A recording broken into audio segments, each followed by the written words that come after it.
Olá pessoal, sejam bem-vindos à disciplina de Arquitetura Física e Lógica de Computadores. Eu sou o professor Antônio Braga e estarei com vocês abordando de uma forma superficial componentes que comportam assim um computador, né?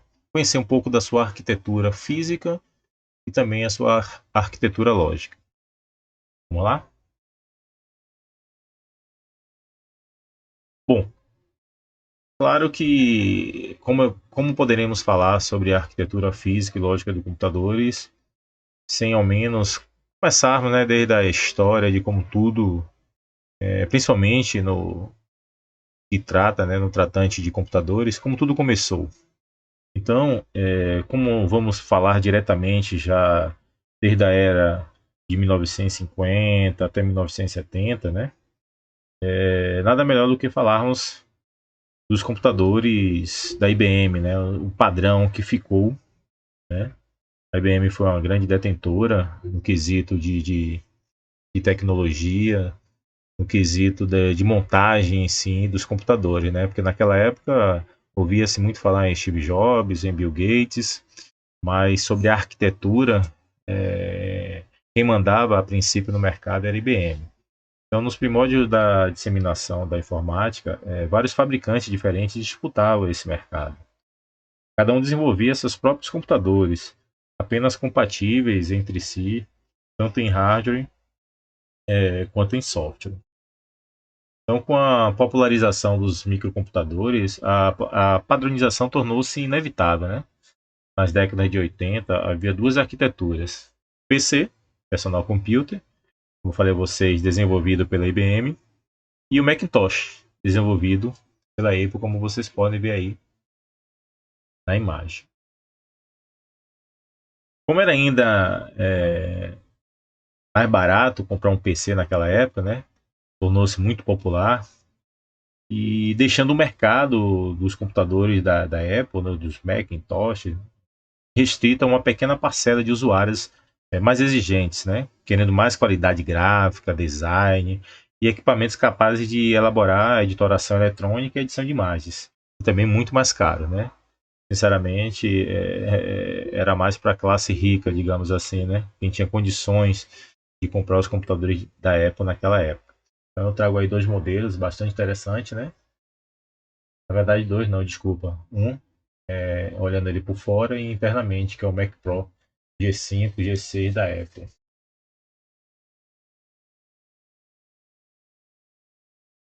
Trago aí outro modelo da Apple, né? O Mac Pro também, o novo Mac Pro. Na verdade, foi um modelo mais avançado, né? Ele foi um computador fabricado também, né, pela Apple, com chipset Intel 5400, processador Xeon, né? Ele na época, né, se duvida até hoje, né? O computador de desktop mais poderoso da linha do Macintosh foi esse computador aí. Trago para vocês também aqui o iMac, né, da Apple também, lançado por volta de 1998, se eu não me engano, 99. O diferencial é que ele baseava um design, né, bastante arrojado, com cores fortes de alto contraste, com o intuito na época de atrair o público jovem, né, popularizar, na verdade, a marca na época, com tela de retina de 5K, imagine, naquela época, né? Em 1998 para 1999, nós já tínhamos uma tela de retina de 5K nos computadores da Apple. Surgiu também a Apple, né, produziu o Mac Mini, né, o Mini Mac da Apple.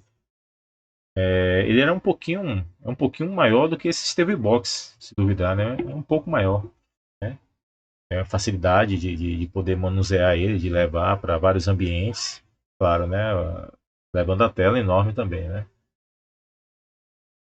E os famosos MacBook Air Pro, né, da Apple, Slims, né, como vocês podem perceber aí na imagem.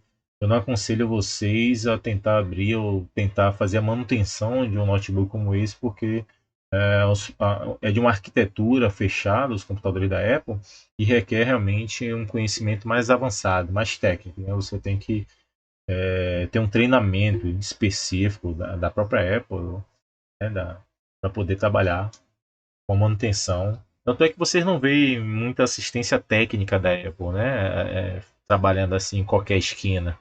né? São autorizadas em lugares específicos, em centros urbanos específicos. Nós temos também aí o iPhone, o iPad, né? O iPhone, que são adorados pela maioria dos jovens hoje em dia, né? O iPad também, muitos chamam de tablet, né? Mas a Apple não gosta que chame de tablet, gosta que chame de iPad, que a linha dela é diferencial, né? Não se compara realmente a um tablet, mas uma capacidade computacional muito boa também. E aí os famosos PCs, né? O que temos hoje nas nossas residências, né? O PC da IBM. Então nós temos hoje variedades e eu vou trazer até para vocês um pouco dessa arquitetura. Na verdade, eu estou trazendo um pouco dessa arquitetura para que vocês entendam que o layout em si é praticamente o que diferencia hoje os computadores. É a questão da beleza.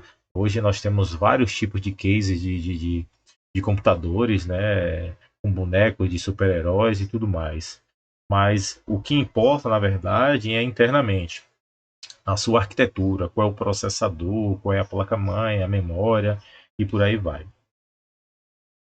Então, eu trago aqui para vocês, por exemplo, uma arquitetura interessante, né, do PC padrão IBM, onde vocês podem perceber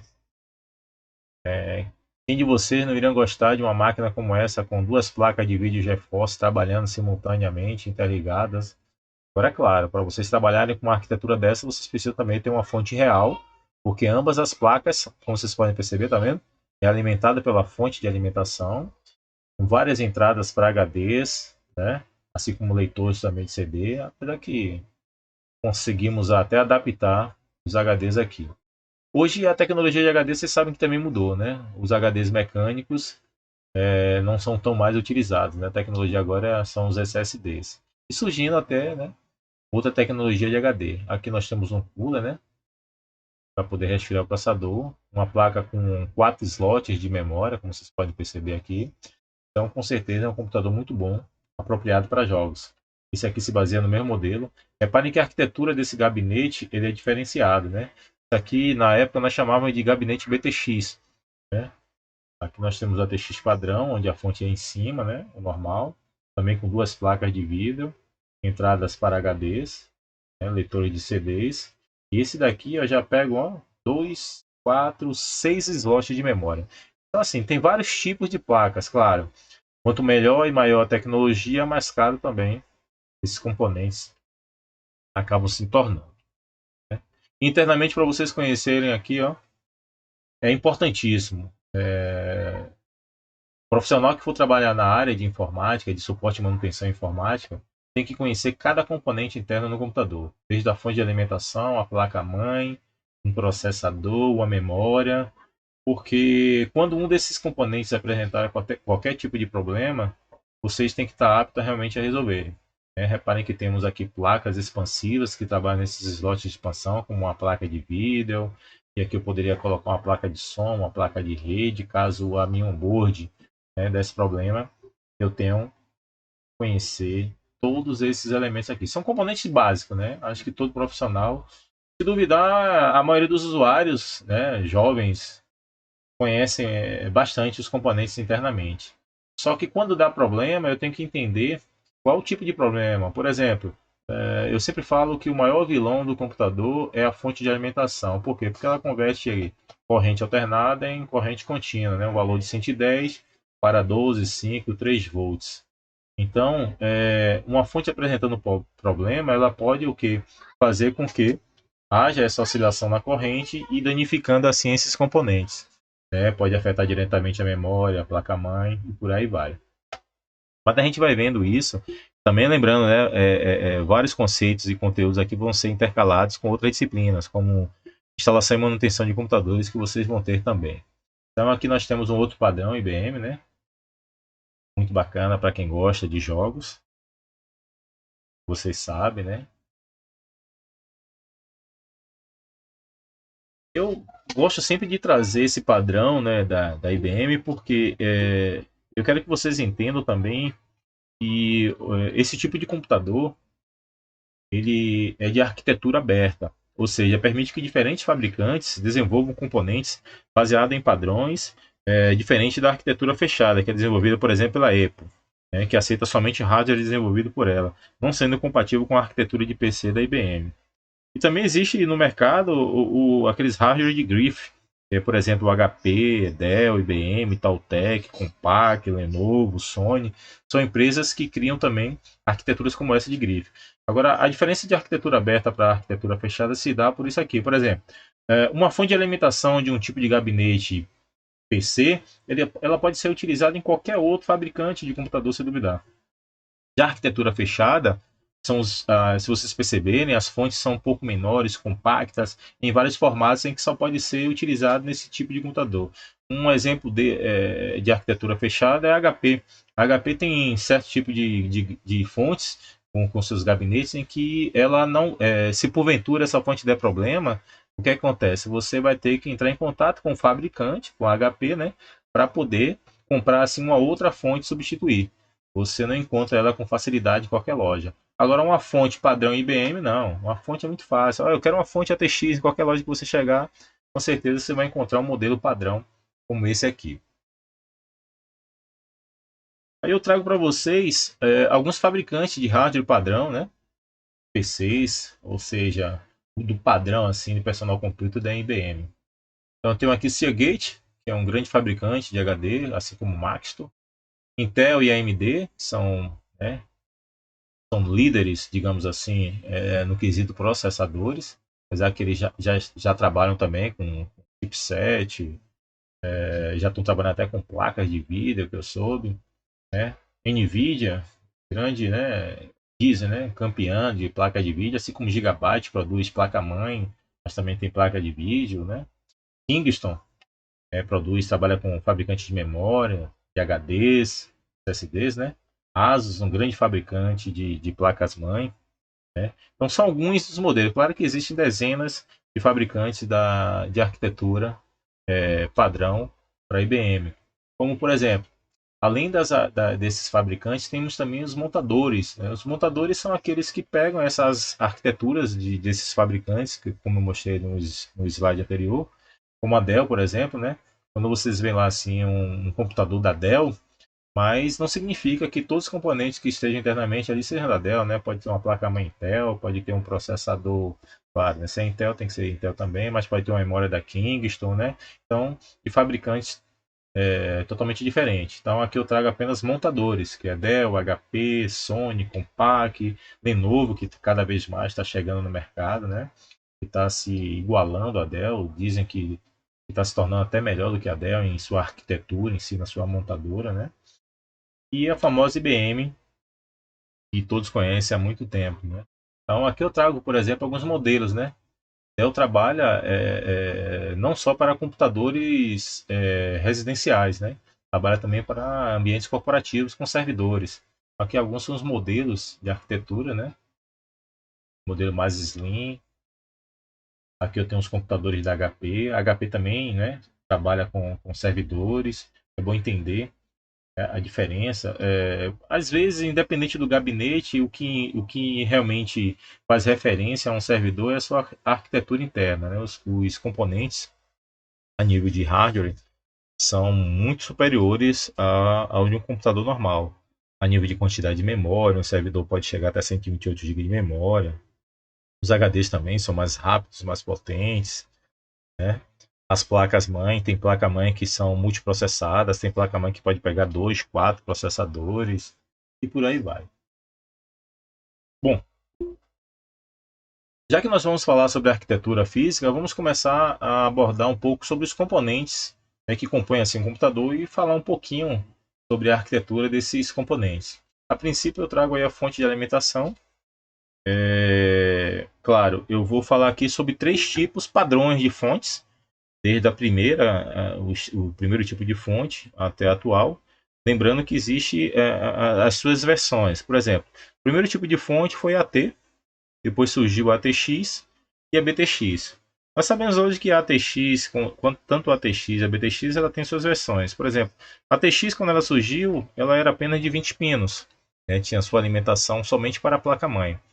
E aí surgiu a famosa P4, né? Que a gente chamava de P4, fonte pente, que os primeiros processadores precisavam ser alimentados por fonte, então teria que ter uma alimentação separada para os processadores.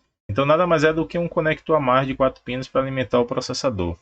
Aí surgiram as versões mais avançadas, versões ATX, P4 de versão 2.0, que ao invés de 20 pinos, vinha com 24 pinos para alimentar a placa-mãe. Então, essas fontes, né, são gerenciadas pela placa-mãe, enquanto que a T, a primeira que surgiu, ela é comandada pelo botão liga e desliga, ou seja, o botão liga e desliga na primeira fonte, nas máquinas de antigamente, era diretamente na fonte, não como vocês encontram hoje no gabinete ao ligar e o conector está ligado à placa-mãe.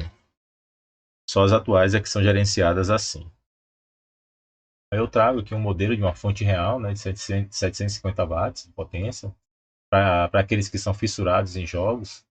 Uma fonte dessa, custo médio de 250 a 500 reais, a depender do modelo, do fabricante. Aqui é uma Corsair, né?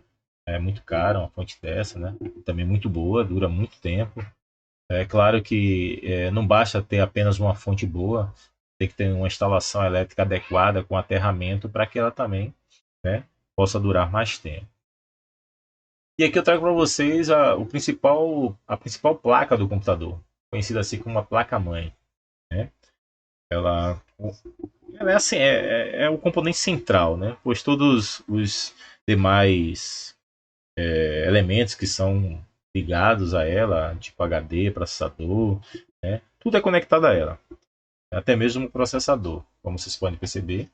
Então, isso aqui é uma arquitetura. É importante que um profissional de suporte e manutenção informática conheça não só os componentes eletrônicos, apesar que tem muitas pessoas que até contradizem, que falam comigo, poxa, mas eu não sou obrigado a conhecer os componentes eletrônicos. Realmente, você não é um profissional de eletrônica, mas é bom termos pelo menos a eletrônica aplicada à informática, né? Conhecer, porque quando o capacitor está estourado, inchado, né? Quando existe uma oxidação CI, quando tem um regulador de voltagem que não está passando tensão suficiente, aqui os reguladores de voltagem são transistores conhecidos como MOSFET, né? Então, quando um desses componentes dá problema, realmente há uma certa queda ou corte de tensão, porque eles funcionam como chaveadores, porque eles convertem, por exemplo, pense que um chaveador desse aqui, ele precisa alimentar a memória. A memória ela tem o que? Uma memória DDR3 de 2.5 volts. E nós sabemos que uma fonte, o mínimo que ela transmite é 3.3 volts. Então preciso ter alguém que faça com que 3.3 seja convertido para 2.5. Claro que não é ele sozinho. Nós temos aqui uma bobina e os capacitores que trabalham em conjunto para poder fazer com que isso realmente aconteça. Certo? Então, nós temos que conhecer o que é um barramento de expansão, que são esses caras aqui, ó. Nós temos barramento de expansão PCI Express, PCI. Né? Nós temos que saber o que é porta SATA, o que é porta IDE. Aqui está a alimentação da fonte, tá vendo? Aqui nós temos uma outra entrada antiga que nós não utilizamos mais, que é o FDDD, que nada mais é do que as entradas para os antigos disquetes, a bateria que alimenta a BIOS, né? Os jumpers de painel frontal, de porta USB e por aí vai. Então, tipo de soquete do processador, né? Aqui, por exemplo, é o LGA 775, são os processadores da Intel, Pentium Dual Core, Celeron e por aí vai. Aqui é a alimentação do processador, essa daqui precisa de 8 pinos para alimentar o processador. Isso aí é um pouco da arquitetura que vocês precisam conhecer e vamos aos poucos detalhando mais no decorrer das nossas aulas. Tem uma visão mais, digamos assim, mais ampla da placa, né? Placa bacana aqui da Intel com dissipadores, tá vendo? Esses dissipadores aqui é justamente para ajudar não só o chipset, mas os componentes que esquentam, como os reguladores de voltagem, MOSFET, né? Ela trabalha com 4 memórias, né? Uma placa muito boa aqui, muito boa mesmo. Né? Trabalha com 2 PCI Express, aqui você pode botar 2 placas de vídeo, para quem gosta de jogos e quer melhorar o gráfico, né? Duplicar a qualidade e por aí vai. Um outro modelo da Gigabyte, placa dessa aqui está custando em média aí uns 600 a 800 reais. Quer dizer, né, diante da situação no momento, a informática o preço foi muito lá para cima e é bem capaz de vocês encontrarem um valor superior a isso daí. E por que não falar sobre o principal componente do computador, ou seja, o cérebro, ou seja, quem é o processador. Eu trago aqui duas linhas, né? O Core i7 da Intel, Phenom aqui, ó, Phenom, né? Da AMD, X4, né? Muito bom, ambos os processadores. Então, o processador ele é considerado o cérebro do micro, né? Isso, pois todo o processo do computador passa por ele, né?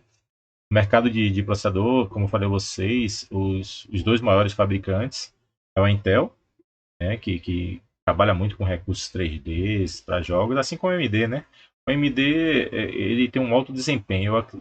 Assim, eu não tenho como informar para vocês qual seria o melhor processador para jogos, né? Isso, eu acho que isso aí depende muito, varia muito. Falam que o AMD, como eu não sou muito fissurado em jogos, eu gosto muito da Intel. Apesar que os processadores da AMD também são muito bons. Eu confesso que são muito bons. Então, hoje o mercado de processador é puro marketing, né? Desde o 486 desenvolvido pela Intel, então é puro marketing. Os processadores da i7, né, dizem que o melhor processador atualmente é o i7 da Intel, porém, claro, dependendo da sua geração. Hoje nós temos processadores da Intel i7, Core i7, de até, se eu não me engano, deve estar indo para a 11ª geração. Bom, e aí eu tenho o componente responsável pela o resfriamento, né, dos processadores. Aqui tanto para a linha Intel, como também para a linha do AMD. Então, o nome desse componente nada mais é do que o cooler. Alguns chamam de ventoinha, mas pensem assim, ó, a junção do dissipador de calor, que é essa parte de alumínio aqui, ó, com essa ventoinha é o que nós chamamos de cooler. Ventoinha seria se ela fosse somente essa parte, né, dessas hélices aqui, sem o dissipador de calor. Agora, quando eu tenho um dissipador de calor junto com a ventoinha, eu chamo isso de cooler. Então, nada mais é do que um sistema de refrigeração. É extremamente importante nos computadores atuais, né? É usado para refrigerar o processador. E existem dois tipos de cooler: alimentação pela fonte de energia e alimentação pela placa-mãe. Ou seja, alguns podem ser alimentados diretamente pela fonte, né? E outros que podem ser ligados à placa-mãe. E aqui eu trago alguns outros modelos de cooler, né? Como esse daqui, ambos aqui, ó, utiliza água, né, para poder refrigerar. A água circula por esses tubos aqui, né, criando assim um resfriamento adequado. Nesse mundo de design, né, da galera de games que gosta dessas coisinhas, dessas novidades, né? Os processadores antigamente esquentavam para dedéu e aí realmente havia a necessidade de criar várias formas de resfriamento e uma delas foi justamente o water coolers, né? Bom, outro componente importantíssimo é a memória RAM. A memória RAM é um tipo de memória de acesso aleatório, é a principal memória do computador. Lembrando que no computador hoje existem outros tipos de memória, que a gente vai falando aos poucos. Ela é bastante utilizada, né? Ela é bastante procurada pelo processador para armazenar dados que estão sendo processados. Funciona como uma espécie de mesa de trabalho.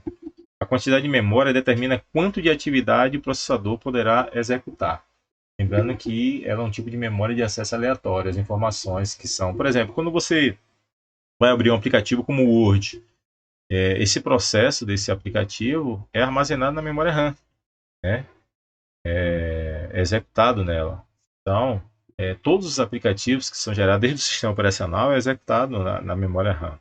Por isso que a gente fala, né? Quanto mais memória, melhor desempenho. Mas não que a memória faça com que o desempenho do computador em si seja mais alto do que a mudança de um processador, porque nós sabemos que o componente mais rápido do computador é o processador, né? A memória você sente a diferença justamente pela quantidade de aplicativos. Por exemplo, tem usuários que costumam, né, abrir várias janelas simultaneamente. Então, quando você tem pouca memória, você sente essa lentidão. E quando você tem uma quantidade maior de memória, você já não sente tanto, porque eu consigo executar vários processos simultaneamente por causa da minha quantidade de armazenamento de informações a serem executadas por ela, né? E aí eu trago alguns modelos de memória. Aí eu trago a DDR4, memória atualmente utilizada, né, com 16 GB de RAM, né? Imagine um pente desse, dois pentes desse dá o quê? 32 GB para a galera do gamer, né? Eu particularmente eu gosto muito da quantidade de memória. No meu computador, por exemplo, eu tenho justamente 4 dessas, né, que equivalem a 64 GB.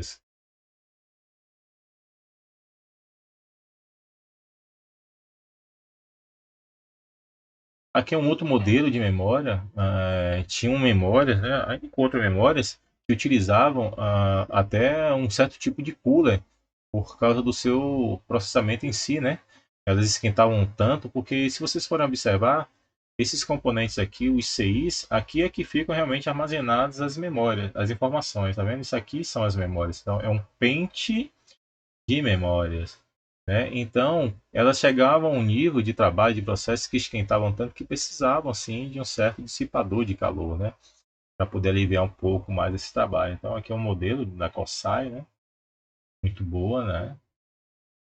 É até difícil você encontrar modelos hoje de memória com esse design e tudo mais. Bom, outro componente importante também é a placa de vídeo. Existem vários modelos e variados preços para a placa de vídeo, né? Então a placa de vídeo ela é responsável exclusivamente pela geração de imagens para a tela no computador. Então há variados tipos de saídas. Nós conhecemos aqui a saída padrão VGA, a DVI. Nós sabemos que aqui é um tipo de saída analógica. Aqui eu tenho uma saída digital, né? Tem esse outro tipo de saída que não é nem tão utilizado. E hoje nós temos o HDMI, que aqui é o S-Video, né? Saída antiga.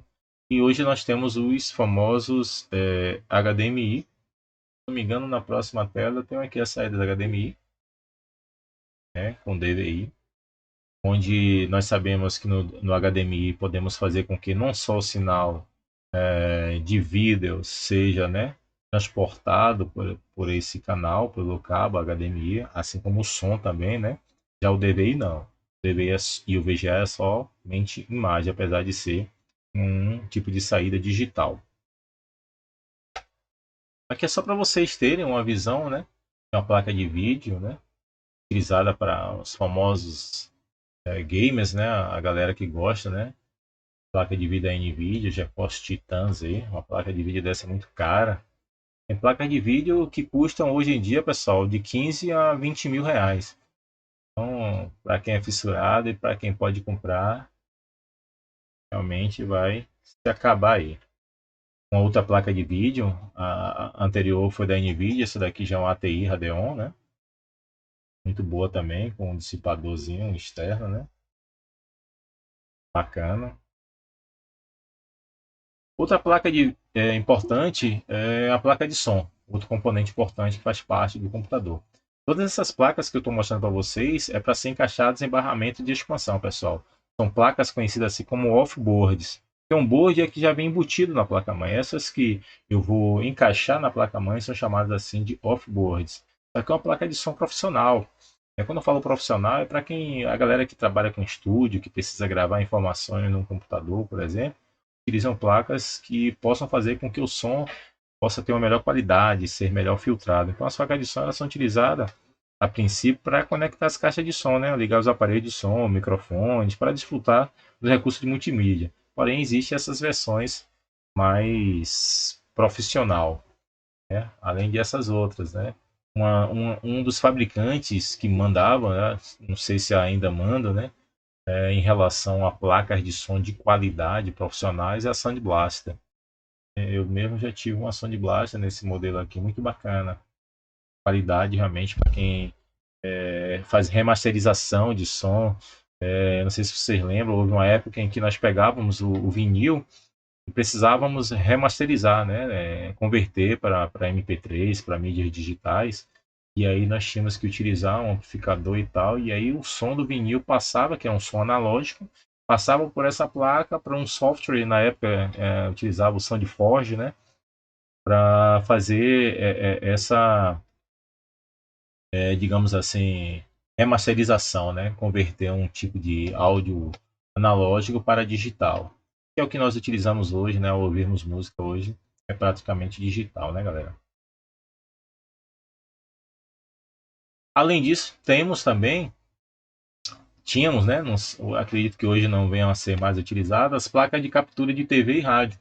Então, isso aqui é uma placa de captura. Toda vez que vocês verem uma placa com esse RF, né, que geralmente é utilizado por antenas, né, aquele utiliza um tipo de codificador, né, isso aqui da Encore, o fabricante. Na época, nós fazíamos com que um sinal de TV pudesse ser também gravado, né, no computador, utilizado no computador. Então, nós tínhamos naquela época vários modelos de placas assim de captura, não só de TV, mas também para sinais de rádio.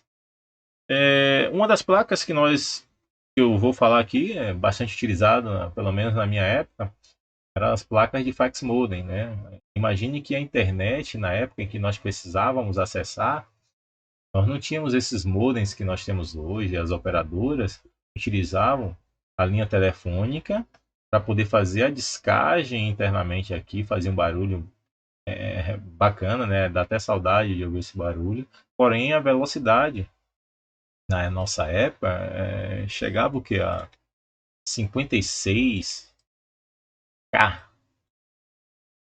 bytes, né? Imagine. Hoje nós temos velocidades em 200 megas e até de 1 giga, se duvidar aí, em mundo afora aí. Mas antigamente a velocidade era muito, muito devagar. E era uma felicidade quando a velocidade batia nessa proporção aqui, viu? Então era um componente utilizado para nos computadores, né? Que utilizava a princípio a linha telefônica e outra, né? A gente não podia usar todo dia porque era muito caro. Quando a gente ligava, o telefone se mantinha ocupado, né? Eu utilizava essa linha aqui, né? Aqui entrava a linha do telefone e aqui o dispositivo que fornecia até então a internet para gente. Claro que foi uma época muito boa, mas com o que nós temos hoje, não dá mais para voltar, né, galera? Então, surgindo depois, né, das redes de computadores, as famosas placas Ethernet, placa de rede. A gente fala Ethernet por causa dessa tecnologia aqui, pessoal. Ó. Essa tecnologia aqui é conhecida assim como Ethernet. Né? A sua velocidade começou com 10, por isso que é chamada assim de Ethernet. Aí vocês ouvem falar hoje de Fast Ethernet, que são velocidade de 100. Né? E hoje também temos a Giga Ethernet, ou seja, porque tem velocidades de 1000. Muito bom em desenho não, mas vocês estão entendendo aí. Então, são as placas de redes, tanto via cabo par trançado, como também via Wi-Fi, né? A rede sem fio, as placas de rede sem fio. Apesar que hoje ninguém mais utiliza placas como essa aqui, por exemplo, para utilizar em um computador quando não tem como alcançar via cabo. Nós temos os adaptadores USB wireless, é isso? Bom, outro componente importante são os discos rígidos, né? Ou hard disk, disco rígido HD. Então, ele é um tipo também de memória, o HD, certo? O HD, pessoal, é uma memória, porém é uma memória secundária, certo? É uma memória mais lenta, é uma memória secundária de massa. Porque é nela que nós podemos armazenar dados em quantidades, né? E existem vários modelos de tipo de HD.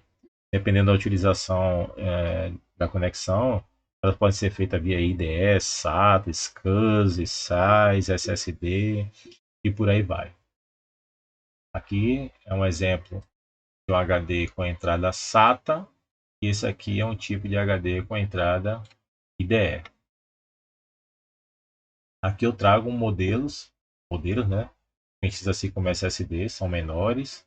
Vocês podem perceber, eles não são mecânicos. Quando eu falo mecânico, pessoal, é porque esses discos aqui utilizavam, né, os braços mecânicos para fazer a leitura magnética, né, no disco. E esses daqui não. Eles são mais velozes, mais rápidos, as suas taxas de transmissão são maiores e a durabilidade também, né? Um disco rígido desse aqui, mecânico, por exemplo, se cair da sua mão e esse braço sair do lugar, já era. Enquanto que esse daqui não. Claro que eu não estou pedindo para vocês jogarem um HD no chão, mas a tecnologia é outra, a durabilidade desse tipo de disco SSD são bem melhores, certo?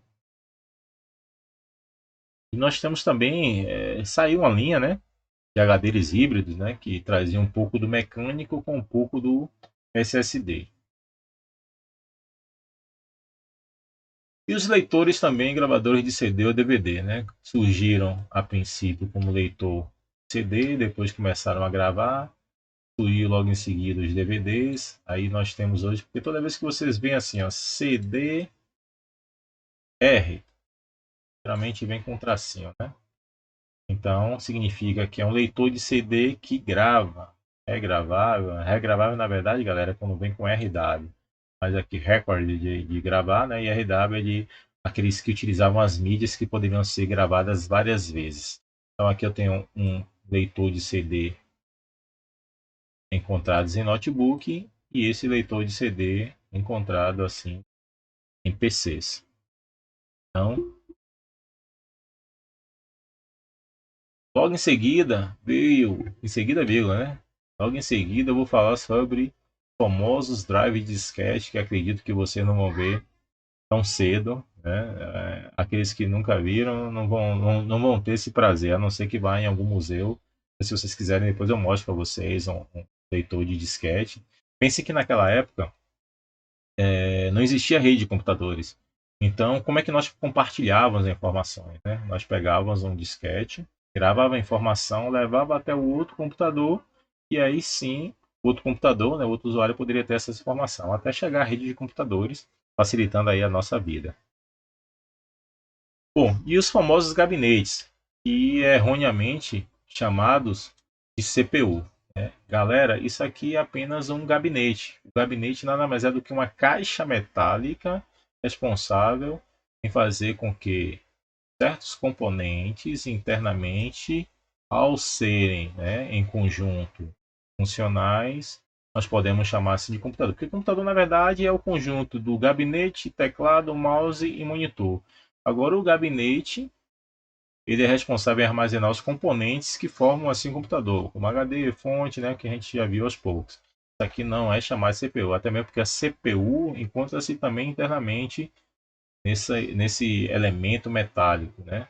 Então, existem gabinetes torres e os deitados, conhecidos como desktops, certo? Tem os modelos mais slims, tem os modelos com mais baias, né, com mais espaços, que é chamados de torre full, tem os minis que só tem uma baia dessa, que é chamada assim.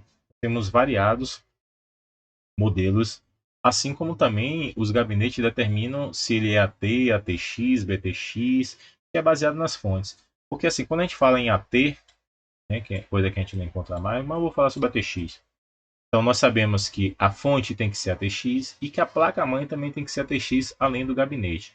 Então, essa arquitetura aí, trabalhando em conjunto para que de uma forma correta possa ser utilizada. E os famosos teclados, né, que também existem variados tipos e modelos. Ele é um periférico de entrada, né, utilizado por vocês, por nós, né, para fazer com que a informação seja digitada. Assim como o mouse. O mouse também existem vários modelos. É um periférico também de entrada, né?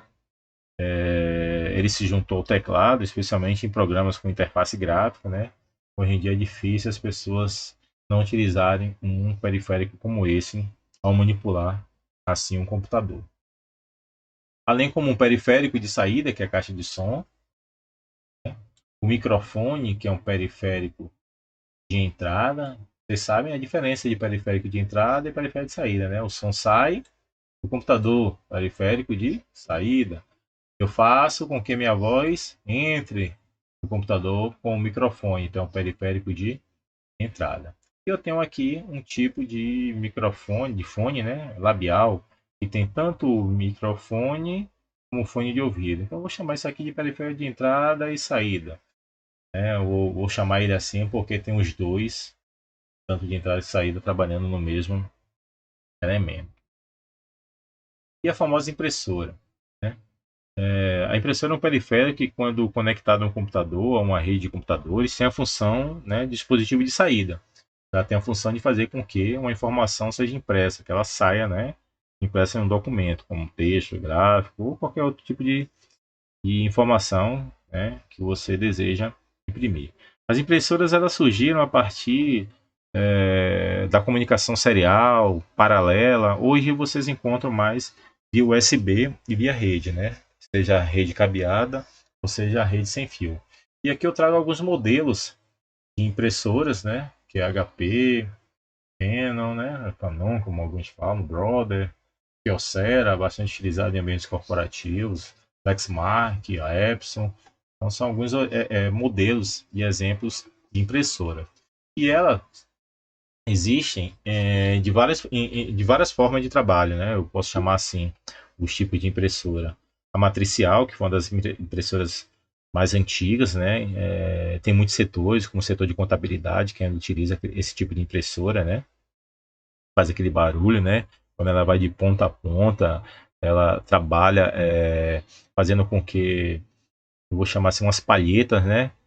Com as letras, assim, ela utiliza um tipo de, não é toner, é um tipo de fita que contém uma tinta que essas palhetas ao encostarem no papel, né, com um alto relevo assim, né, essas palhetas faz com que, fazia, né, ou faz até hoje, com que as letras pudessem ser impressas no documento. A jato de tinta que vocês já conhecem, né, as bookings, né, que hoje em dia vocês podem vocês mesmos recarregar esse tipo de impressora, né, colocando a própria tinta, né. As térmicas, a de cera, a laser, que é a mais utilizada em ambientes corporativos, tem a plotter para aqueles que trabalham com gráfica, né. Tem o dissolvente, PVC, tem até as impressoras atuais que são chamadas assim de 3D, 4D e por aí vai. Então eu trago aqui um exemplo de impressora laser, muito boa essa HP aqui, por sinal. É uma jato de tinta, claro, né? A impressora a laser, a qualidade dela é superior a uma de jato de tinta. Porém, uma impressora laser colorida ela é muito mais cara. Uma impressora laser colorida é R$ 1.000 em média hoje em dia. Enquanto que uma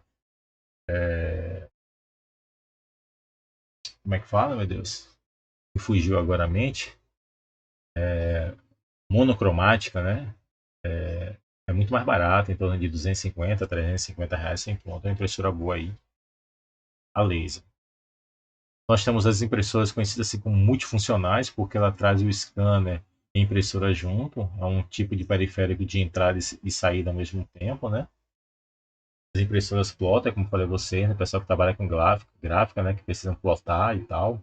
As de PVC, as térmicas, né? Que a gente encontra bastante em loja, né? E nos imprime certos tipos de documentos, né?